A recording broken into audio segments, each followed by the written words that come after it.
Sous les financements de la ville d'Anvers, les ONG de la diaspora congolaise, Mama Bolingo et Yad, en collaboration avec leurs partenaires locaux, respectivement AIPS et Palia Family, ont sensibilisé la population quinoise de la commune de Barumbu dans un programme de lutte contre les grossesses indésirables ce jeudi 20 juillet 2017 à la planification familiale.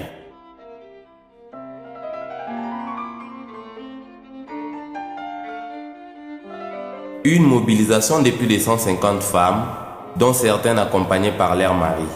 Un message d'encouragement aux femmes venues répondre était adressé par Maman Eugénie et s'en est suivi les enseignements sur le méthode de planification familiale par les médecins directeurs du centre de santé hospitalier La Bannière et les relais communautaires, entre autres la responsable de la zone de santé Barumbu.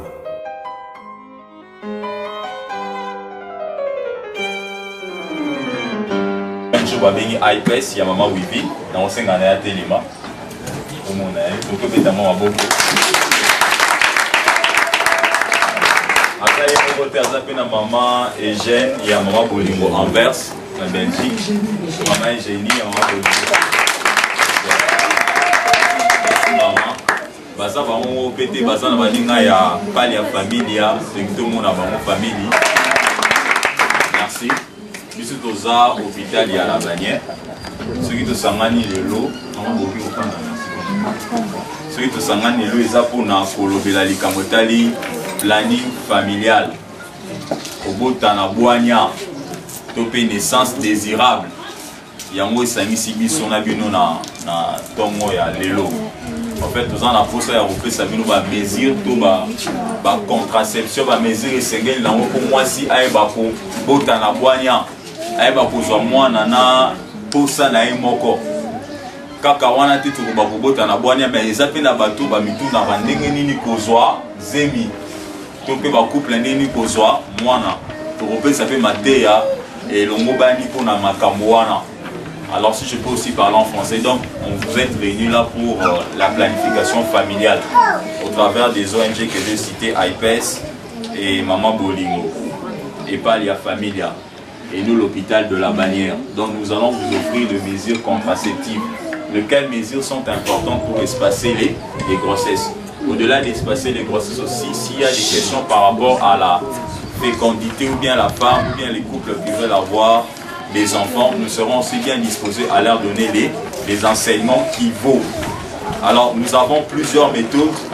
Il y aura plusieurs méthodes qui vous seront exposées. Les gammes qui sont opposées.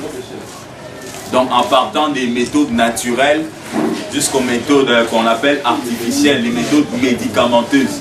Donc Toropé Sabino, information où il est important pour la Goboé, tout ça là.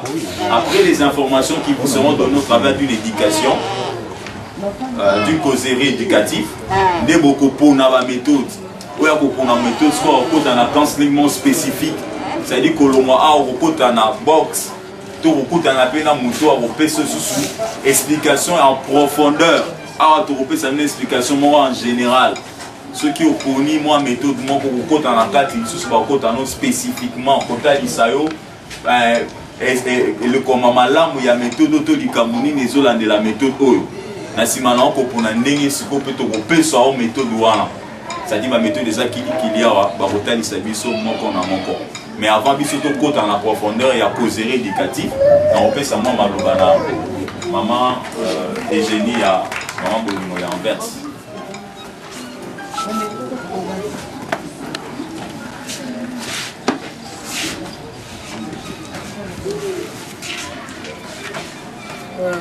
Mesdames, Mesdemoiselles et Messieurs, avec votre autorisation, je préfère m'entretenir avec vous, l'Auguste Assemblée, dans notre langue locale de Lingala.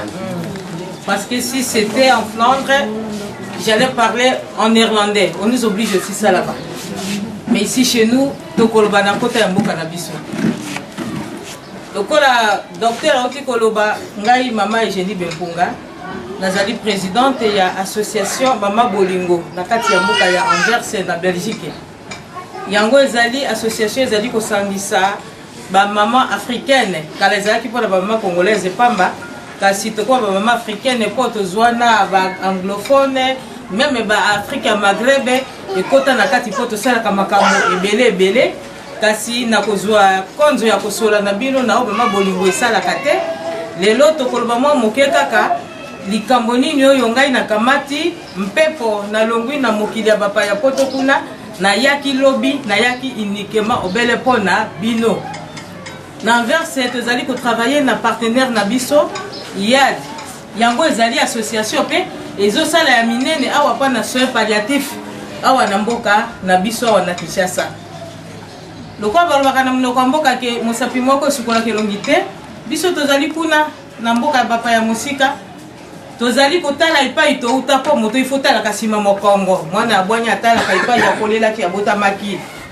ngai na ndeko Anselme tozwaki likanisi ya kosangana ya kosenga ke tosala elongo na baninga mindele ya ville d'Anvers plus précisément na service oyo babengi Guérison d'être promotion de la santé na ville d'Anvers nde tomekaki kotala ngai na mwana mboka Anselme tolobi nini tokokende kobanda kosala na Congo ngai nasalaki mo babengi égoïsme naza mama nalobi te tobanda nayo etali mabota po biso nde bama tomonaka pasi mingi nayo etali mabota yango tokoki kotravailler biso moko te awa tozali kotravailler na pali ya famille monganga yeyo groupe ya pali ya famille bango oyo tozali kotravailler na action intégrée pour la promotion sociale AIPES oyo tozali na orphelinat munene na Mitende ndako oyo tobokolaka bana oyo babungisa baboti batata na bamama ezali représenté awa na présidente mama Vivina Ifeko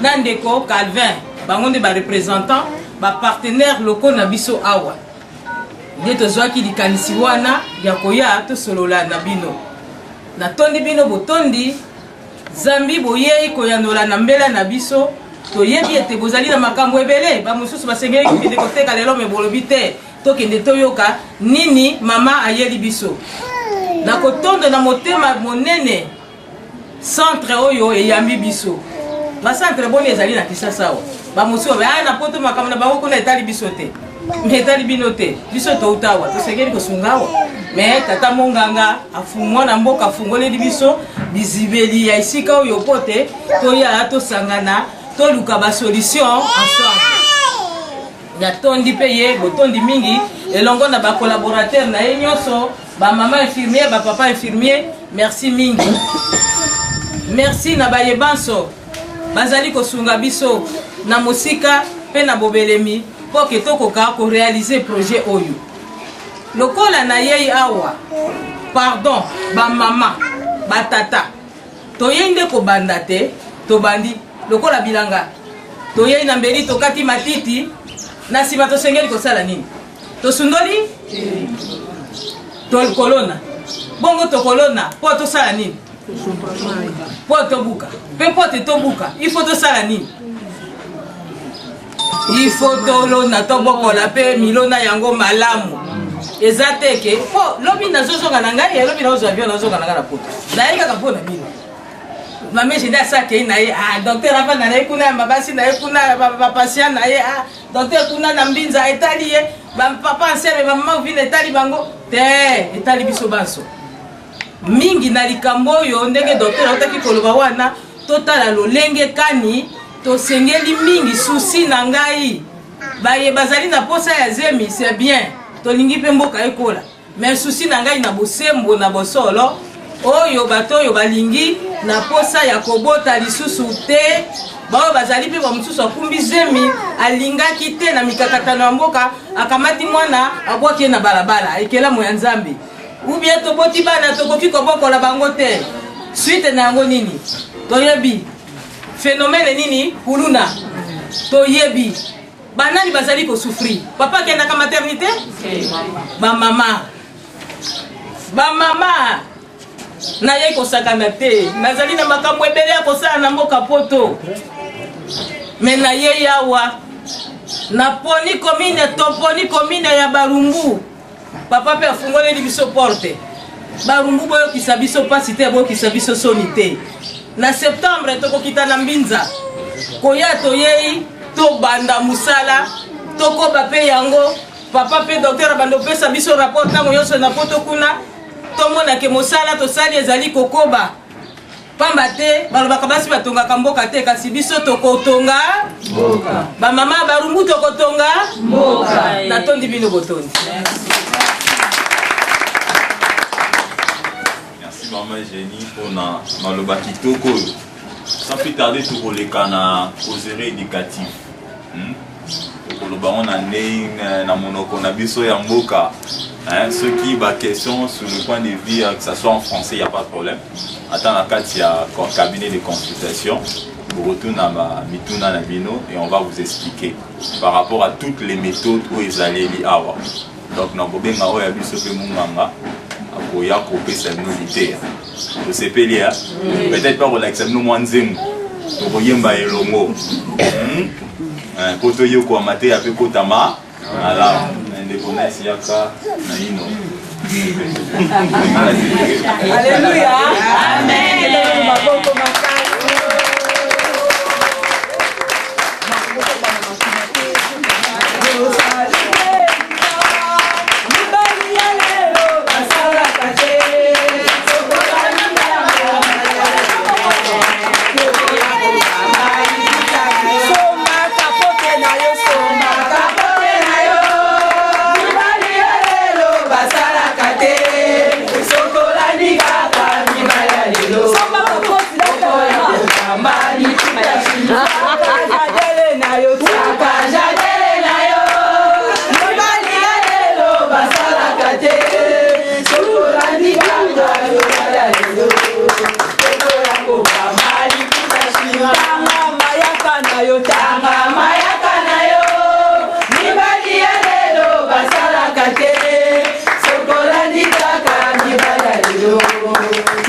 amen. Amen. Amen. Biso a du centre la bannière. Biso a sonezate sonezate. Ah bisimba koto yo bomba. Simba koto yo bomba. État major. Tozo le bela makambo etali kobota na wania. Biso a sonezali kobota bwanya ezali kobota na ngoma oyo yo olingi na moma oyo yo mboka ezali na difficulté mama il faut kotonga makambo ezala malamu yango awa tozali na bagamu nyonso ebele babisho ezali epai na yo tokobanda liboso na oyo babengi pilili bamama botala pilili yango oyo ezali pili ya kobwaka te me ya komela yango mpe soki ozomela osani ekopemisa mabota pilili yango eza komela yango nde ekomela yango chaque jour na ngonga moko kolandela ba flèche mama oyo abosanaka pamba moya asalela yango ezali te oyo abimaka na ye kokamela kisi moya asalela yango ezali te soki omoni okosalela yango ntongo okota pa docteur nga na poni na nga oyo alobaki ya komela tozali lisusu na oyo babengi ya tonga tozala yango ya 3 mois tonga ya 3 mois toza na sana na presse na DMPA oyo soki totie yango c'est-à-dire ezali efficace malamu soki mama totie yango okoki kozwa zemi te durée de vie nango ezali ya 3 mois ezali makasi mingi mama soki osali totie yango pendant 3 mois bando yako korenouveler chaque 3 mois soki mpo olingi kobota okobota oyi mama ngai naye kozonga me papa alobi tobota okati na yo tokorenouveler lisusu te ezali pe makasi soki oponi yango ntango okende pa docteur oyebi docteur nga naponi oyo tozali mpe lisusu na dio oyo tobengaka singa ya te singa kolata loketo te singa oyo ezali singa ya kotia yango na kati na biso basi na trompe mais oyo esengaka mwasi azala na partenaire ebele te soki oza bapartenaire ebele oyo ekosimba te oyo oza mibali 10-15 oyo mama te po elingaka bainfection tokoyeba te mobali nini ya transmettre oyo bainfection donc tokosoigne yo ozoba bainfection ezozongazonga tout moment oyo ekosimba te oyo eza 10 ans de vie ata soki otia yango efficacité yango eza pendant 10 ans tozotala efficacité yango eza pendant 10 ans soki papa abi ke non mama nalingi na 5 ans nabota tokoki kolongola yo yango esengi bopeto malamu mama esengeli azala propre soki ozali salite oyo bakoki kotia yango te esengi bopeto kozala bapart-mibali ebele te oyo ezali eza ya 10 ans soki oponi yango ntongo okota pa docteur nga aponi na ngai ya 10 ans namoni eza malamu eza ya tozali oyo bino boyebi etambo tozali na cinquantenaire toyebi yango oyo babengaka jardin oyo ezali ya 5 ans soki totia yango eza efficace pendant 5 ans okoba tokotia yango otika kozwa nzemi te soki atolobi ke 3 ekokomi na nini abota tokolongola wapi kosala nini okobota ezali malamu mingi soki oponi yango tozali bidotenga aponi na ngai ya 5 ans ntango koya kuni tosali nini boyoka bia biloko oyo eprotegeaka contre VIH te ntango tokotia obi ngai nazinanga tonga nayenga na ngai okozwa bokondo ya sida esengeli ntango osalela oyo soki aportaya bekoata mpe susu nini préservatif ezali double protection ezoprotege contre zemi mpe ezoprotege contre sida ya te totia yango bisikoyo nayengala ngai nde nalingi mibatela mama mibatela oyo eza 5 ans toza mpe esu na préservatif ezali méthode tokolakisa ndenge nini balatisaka préservatif toza na union province eloko ezali neni balataka yango eza mpe parmi baméthode oyo kutu ezali makasi mingi mpe lisusu babe yango double protection ezoprotege contre ezemi protege contre lisusu bainfection non transmissible na sida tobenga yango double protection tozala yango mpe préservatif soki oponi yango tozala yango tosali nini protection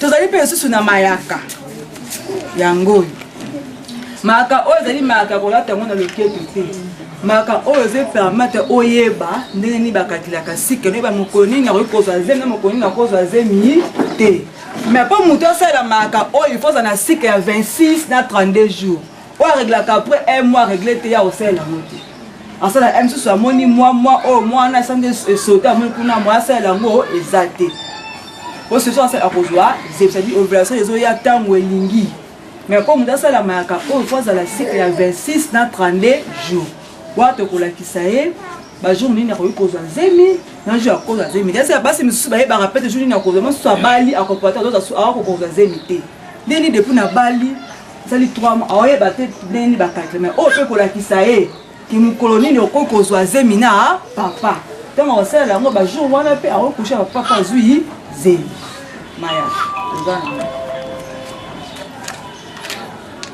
namoni tosuki wana amen amen toyokani mais condition na biso ke kozala na zemi te po totia biloko oyo soko omoni bazongisi yo kosika te tozoloba ekangasa tu po soko oyo bato osali te ozali na zemi wana totia eloko oyo eza te elongolaka zemi te biso okasana ye nanga kotia zemi eza ya eme ekolongola zemi nekokola oboti mpe na yango toyokani soki mpo obelaka tension moya totia yango eza te okozwa na yo mayaka na yo bien soki mpe mpo na yo eza ya koleka eza ya méthode mosusu osa nini okozwa par rapport ya mpo eza plus de 90 kilo eza par rapport ya mpo na yo eza ya miloko mosusu osa nini tokoyebana osilika tozoloba mpo toyokana malamu toyokani tobeta maboko soki mpo omoni mpe makila te kobanga te mais apartir ya kuna ntango okopona tokoexplike yo nyonso mpo obangabanga te topesaka mpe numero ya telefone au cas où au moins nous avons bengi nga na ko expliquer ou ba doa ko zonga ato apela ba rendez-vous te pesaka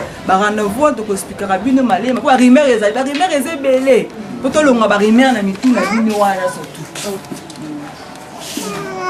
Merci pour la parole. Nalina eba inconvénient ni ou eza na kati ya ba entre tonga to nini toyeba po mosusu toyoka ke misanga kilebele mosusu toyoka mpe esaka monene mais soki toyeba inconvénient eza nini batonga oyo eza na bainconvénient eza na bacontre-indication nalobaki yango motu oyo abelaka tension asalaka batension ezalaka badispute de 17 motu wana soki batia yango tonga wana ekosupporte te wanda koyoka nzoto babe ekosenga tolongola yo mais eza te oyoka bainconvénient eza te eza na baeffet secondaire toki kotia yango oyoka motu mpasi toki mpo kotia yango omoi ozomona makila te mais kobanga te eza na problème moko te eza na problème moko te kuna azala à l'aise eza mpe na bahormone na kati mwasi mosusu baa mobala atungisaka ye mingi soki aboyi ekomi bitumba na butu akolia bien te akomi mal à l'aise ekomi yango ekomi problème na foyer mais ntango arésoudre problème na foyer omona akomi à l'aise kotole esi alongi okolia no kitoko obeni nanga na longi omona efungoli yo po kotole osose nini olongi. On a la question, maman. Tokosenga na ba maman oyo baza na question bo lo banase ya mokongo te pona zoka toyeya wapoke toyeba ba mama binganga bazala wapoke biso toyeba mateya. Alors na sima ba question nde tokopesa maloba pe na docteur akoloba lisusu menga naza na question pona okinde kwa utikisanganya alobi ye kuna afutaka $20. Bon ngai nakoya nanga kozwa kisi pa na bino awa te mais bandeko mosusu bana commune mosusu est-ce que bakoki koya kozwa pe awa na commune na bino bon ya mibale lisusu kuna naokaki ndeko afutaki $20 bon bongo awe pa na bino bokofutisa boni biso awa sikoyo ezali campagne ezali ya ofele tobeta lelo maboko mpona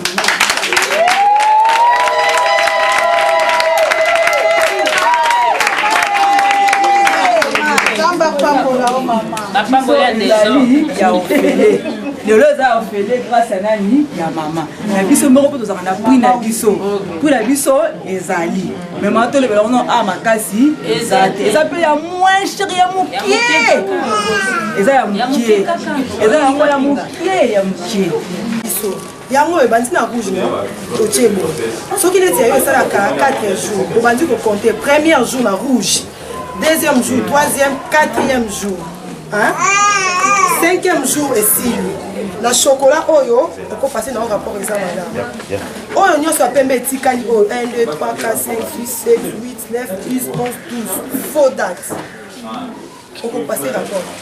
Un sentiment de joie et satisfaction était visible auprès de toutes ces femmes qui se trouvaient dans l'impasse, comme s'expriment certaines d'entre elles.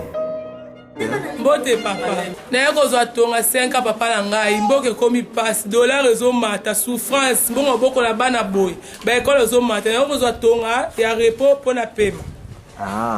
Donc tonga otongo ozwa eza mpo ekata mabota to mpo te kata mabota te ya repos so naza na mposa kobota na longoli eza ya repos ya kokata mabota te kaka mpona kobatela nzoto na ngai. sikoyo nalobi mama ntango ozwa tonga na osala suivi to ozwi tongo okeka mbala mo libela te nakozala suivi nokelibela te nakozala suivi. sikoyo conseil ezopesa baninga no mosusu conseil naopesa baninga topemisa kobota tovanda kimia batongo bazotia biso eya mpe mabe te eza mpe na efe moko esala biso mpe na nzoto eza kaka mpo na kobatela nzoto na biso totika kobota toluka na mbongo tobokola na baoyo toboti deja tovanda bapapa basalaka malonga te ka bibota boteya malamu te. Merci papa tosepeli tokozwa tonga 5 biso yeyo tozala kosepela topema misala eza te na mboka oyo tozosusi na bana tokozwa tongo fele topesa ata 100 francs te ata 10 francs te bakosomba leso kuna baji na bagato awa tala nini tozolia tozomela esengo mpona kopemisa kobota tozala bien tobatela baoyo toboti. Presque 109 femmes ont reçu les contraceptifs. Malgré la rupture de stock, un grand nombre de femmes n'a cessé de venir, présentant un grand désir et besoin en contraceptifs.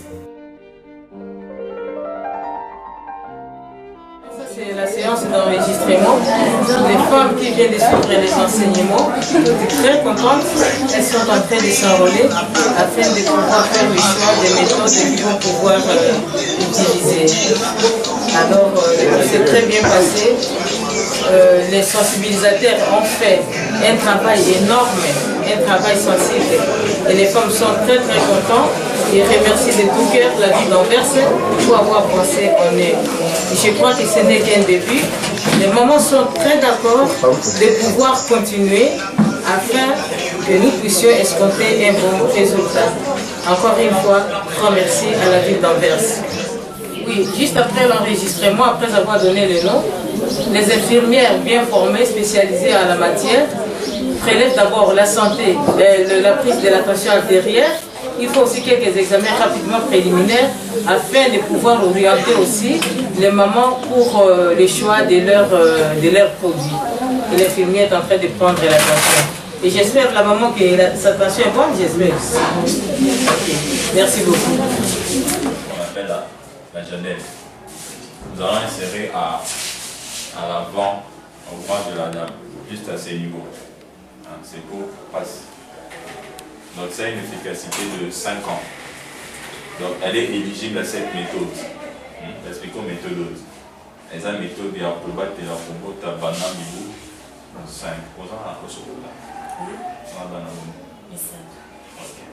Donc elle a 3 enfants, mais elle pense qu'elle veut y se passer pendant 5 ans.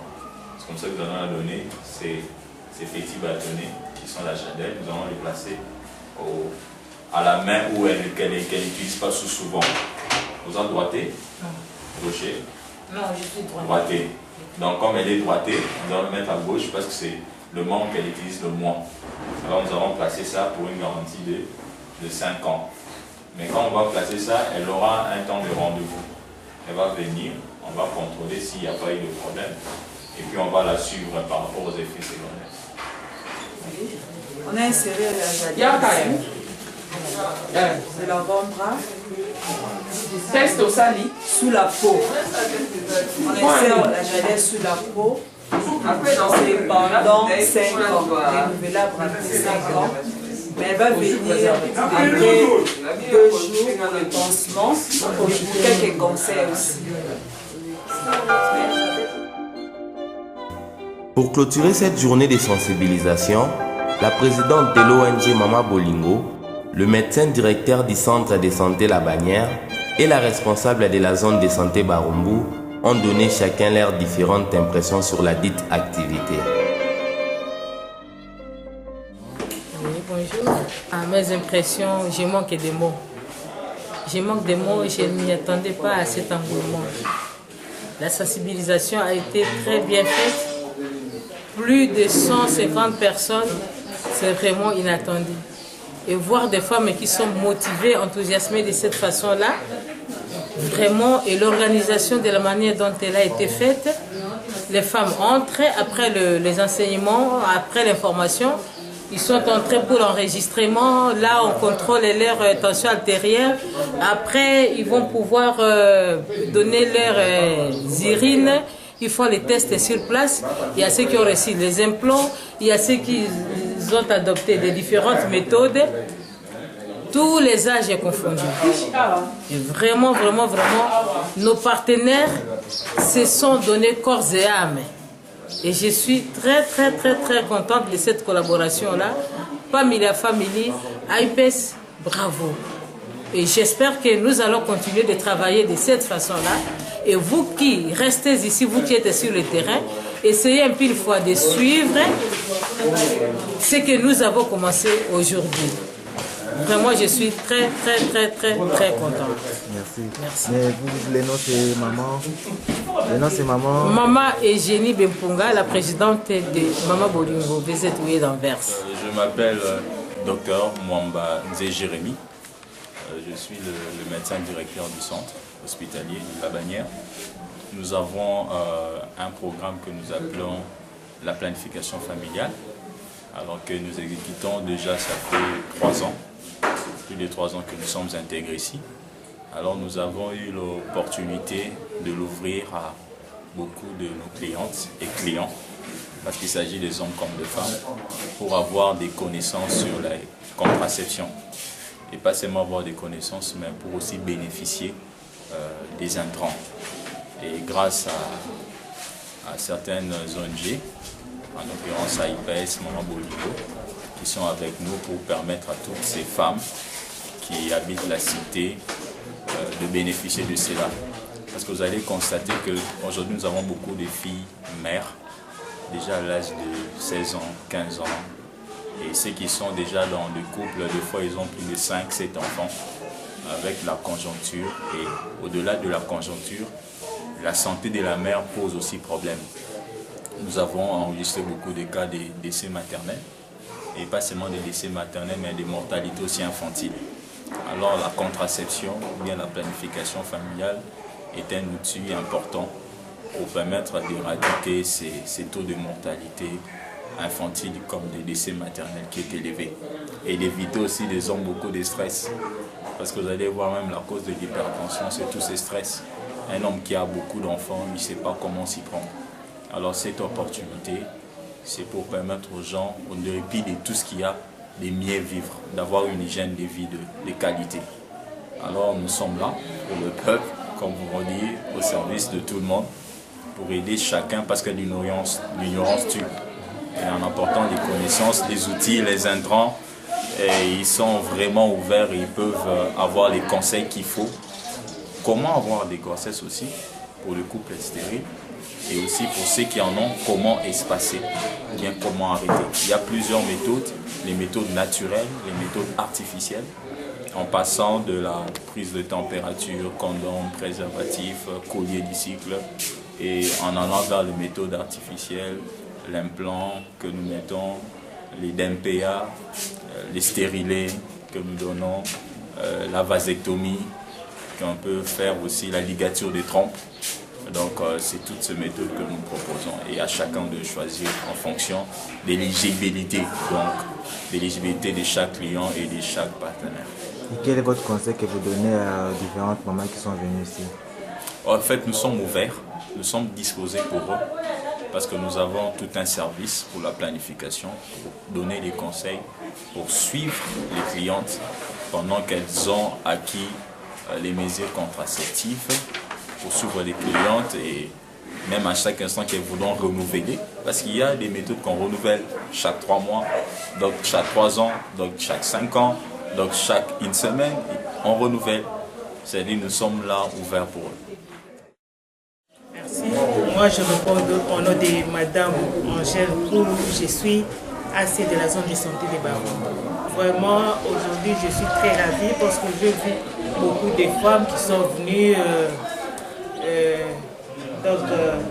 suivre les enseignements et prendre aussi des méthodes pour la planification familiale. Vraiment, je suis très contente que beaucoup de dames sont informées.